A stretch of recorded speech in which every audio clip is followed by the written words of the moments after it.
by following these exercises, she will just have to prove her judgment. I think she says that this is a bottom-up processing, but she will have to prove that, why she thinks that.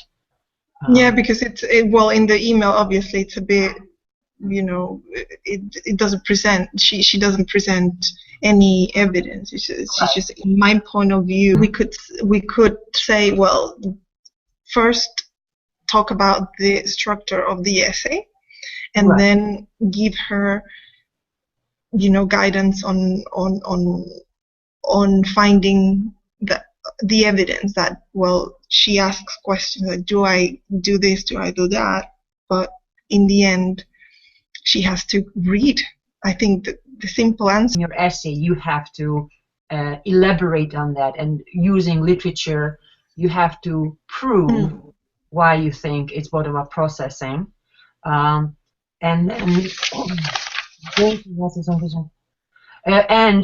I'm looking at her email. Where are those questions that you think that the book wants to have this little pre-chat? Where are those? They have to present the evidence to support their claims, basically. Yeah. And then read the actual travel guide book.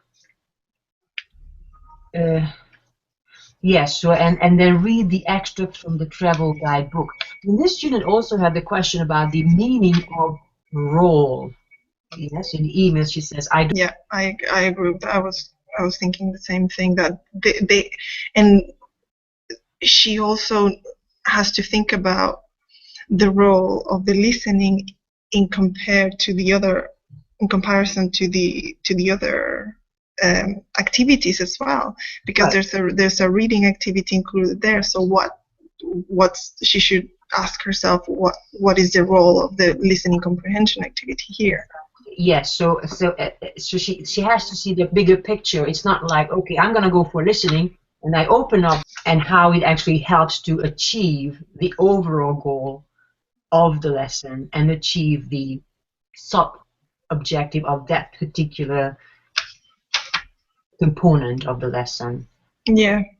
So I guess in just helping them, for example, giving them the definition of role, just what you said, for example, the part that these elements play in the exercises, or how these elements help to reach the goals, etc. So then we clarify the meaning and what we want from them as well. Mm-hmm. Right, and probably emphasizing here that they also have to look at the role of that particular exercise within the bigger picture. Yes. And the bigger picture. So small talk may included the overall goals for that chapter. So in that sense, they can have a better idea what the purpose of that chapter is. General and particular. So situate the particular skill into a general context. Yeah. The main and the secondary. Yeah. We'll stop. But that's fine, I think. Yeah, I mean, I know that May uses it in her in the titles. She uses sub-objectives and overall objectives. So, yeah.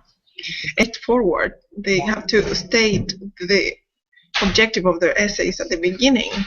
Right. Of that, the introduction. Yes. Yeah. The thing is that if she wants to compare, she needs to, and contrast, she needs to read about,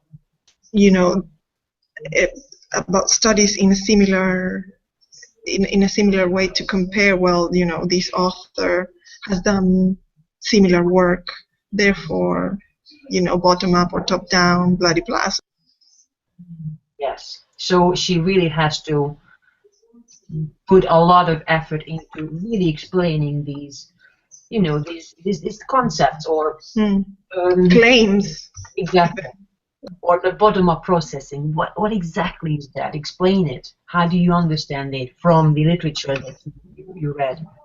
So the overall objective of the entire chapter, and Yeah. by understanding how the exercises try to fit in order to achieve that objective, you will understand whether it's a pre-listening or just an independent. You have to. So we have to stress that as well. Yeah. That it's their argument. Yes. Yeah. That is it. Yeah, and it depends on what the definitions what definitions she presents. Right. Exactly. And also.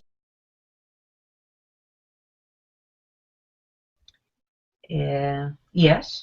Mm-hmm. So I think in the questions that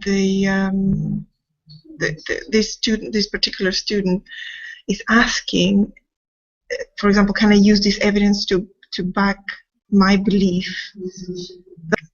We should say, well, yes, if the literature that you have read indicates that it supports your argument, because she's saying my belief that instruction on learner strategies can help improve their performance. That's her argument, right? Right. So if she read something in the literature that supports her argument, that's totally fine. That's what they have to do, actually. Yes. She identified an issue. And the issue is not knowing how to. An issue? Yeah. She read about that issue, according to what she explains here. And now she's asking if she can use that evidence. So, yes. Of course, yes. Also explain how she had this experience with her, or she as a student herself, when she did this basic English examination. I don't know, did she fail the exam? Identify the issue, describe the context, and if that context is based on her experience as a teacher or a student. Or as a second question, she said, I would like to know if I should limit my work to only one component of English learning, speaking or reading, or should I talk about all? I think it would be better for her to limit herself. Otherwise, that would be, she would just. I think they have to narrow their focus. Yes. In order for us to see their critical thinking. Yes. So. And yes, yes, and it would be better for her as well to get into the topic rather than writing strategies, and then she writes a little bit about that she read in literature, listening strategies. Yeah. So yeah, I would definitely say that you have to. The important thing is that they have identify an issue, right? Right, and then it has to come. I mean, there has to be some sort of background, like life experience has to be there. Yeah.